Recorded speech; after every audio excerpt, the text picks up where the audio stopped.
Hey guys, HDvee here, and welcome to a brand new video. Today we've just got a couple of things to go over, nothing crazy, but we have some more age ratings for Pokemon Brilliant Diamond and Shining Pearl being revealed today. As well as that, we have a pretty big news source stating that we're going to be getting a new Nintendo Direct in September, but the source that they're using to clarify this isn't the most legitimate one. And as well as that, we have other companies that have had a hands-on experience with the new Nintendo Switch OLED and have reported on their experience with the new console, so we're going to take a look at that today as well.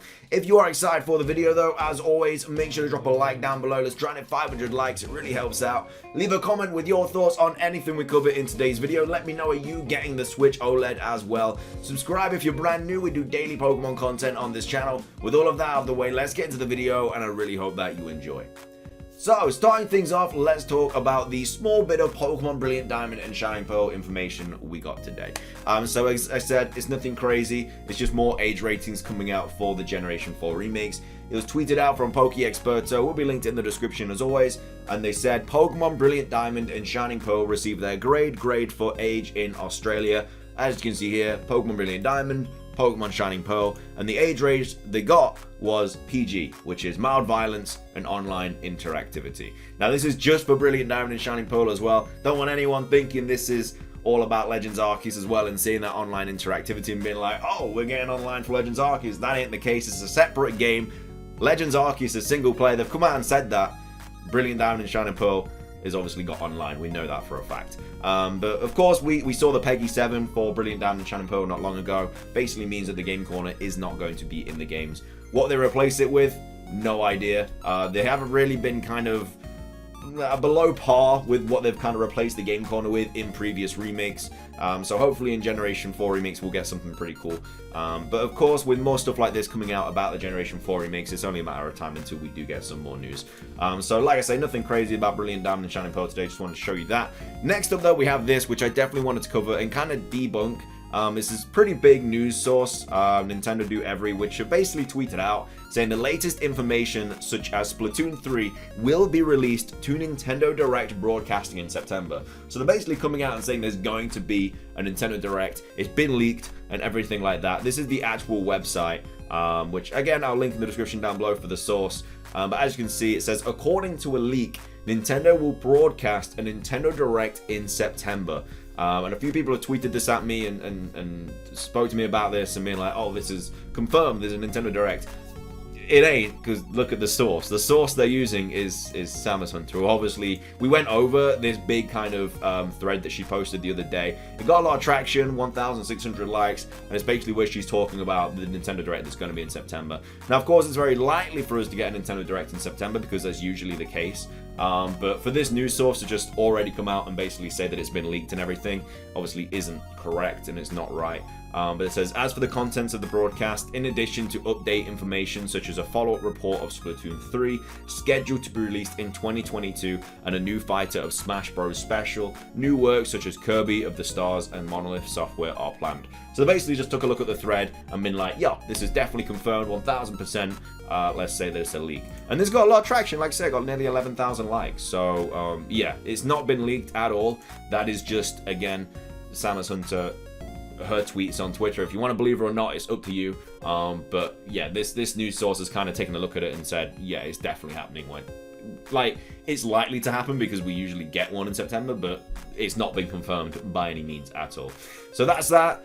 Next up, I do quickly want to go over the new Nintendo Switch OLED kind of hands-on experience. This was from Video Games Chronicle, and basically they titled the article saying, hands-on Nintendo Switch OLED is a striking improvement for portable players, which was something that we kind of knew already. Like, if you're going to play this in handheld, then it's kind of worth getting. It's got a lot of advantages, but if you're playing it like docked and you're playing it on like a monitor or a TV or whatever, it's not really worth getting it because there's minimal upgrades to it. So as much, okay, most of the talk around Nintendo's OLED Switch revision has been around the features it doesn't have, thanks to several incorrect reports building expectation for 4K resolution and under-the-hood power boosts. Yeah, this was the thing. Obviously, we've been reporting on it on this channel. Bloomberg kind of came out and said it was getting like 4K and all this stuff and all these like boosts to the actual Nintendo Switch. And it was going to be labeled as the Nintendo Switch Pro, all this stuff. And then obviously we got the Nintendo Switch OLED.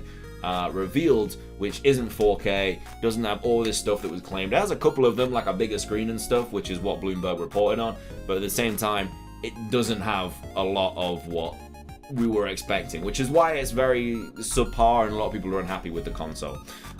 So once you get your device in your hands, however, much of the disappointment fades away, and OLED feels like a striking improvement compared to the original Switch model, as long as you like playing in portable mode, that is. So here are the tech specs, which obviously are right there. Again, I'm not going to go through all of this like 1000%, just kind of the interesting stuff about what we didn't really know before. So the first thing you'll notice, and ultimately the deciding factor on whether you'll shell out $350 or £310 for an upgrade, is the OLED screen, and it's a huge improvement, which is true. You know, the screen is a lot bigger, and I'm guessing it makes the games look nicer as well. But it says, just like the OLED televisions, the Switch's new screen bursts with striking color and the darkest of blacks. Side by side with an original Switch model, OLED screen is a quantum leap over its predecessor. Breath of the Wild looks razor sharp and crisp, like a rezzed up PC port, but no, there's no resolution boost. While Mario Kart is a tour de force of color, and allows you to spot items and characters in the distance far more easily. So it gives you a little bit of a helping hand if you're playing a bit of Mario Kart. Says playing Mario Odyssey side by side with an original Switch reveals far more detail on scenery like grass and water on the newer model, while the latter overall looks totally washed out compared to the newer unit. As far as the screen goes, it's really no contest between the two Switch models. If you're a portable player, you want to throw your old model in the bin once you've experienced OLED's glorious display, which again is something that, like, we knew that, really. We knew that the screen was obviously going to be better. Like, if the screen wasn't going to be better, like, why would you get the new Switch?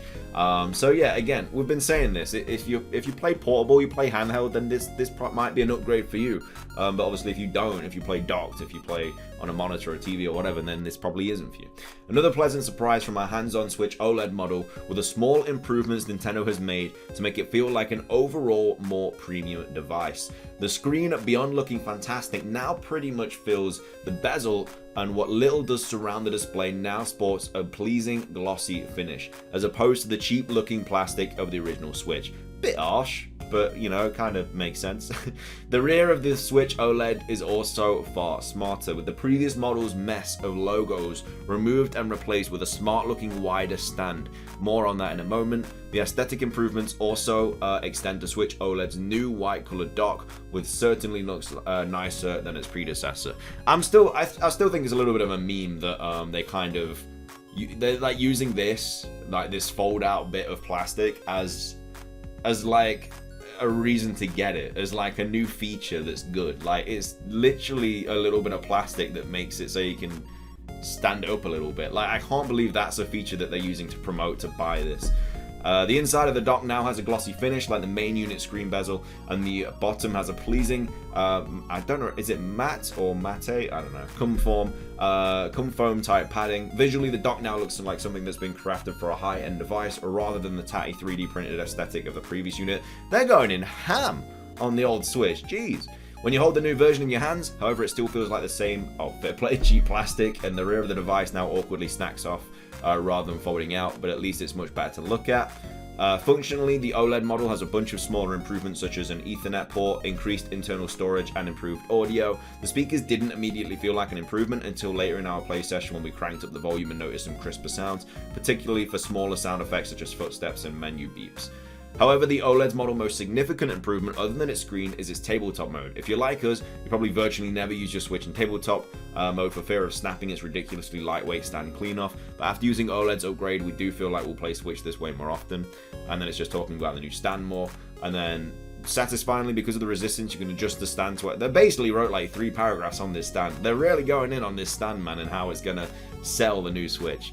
But it says, the crux, of course, is that these improvements are all focused on portable play, so it remains to be seen if the upgrade will be worth it for those who mainly play their games on a television.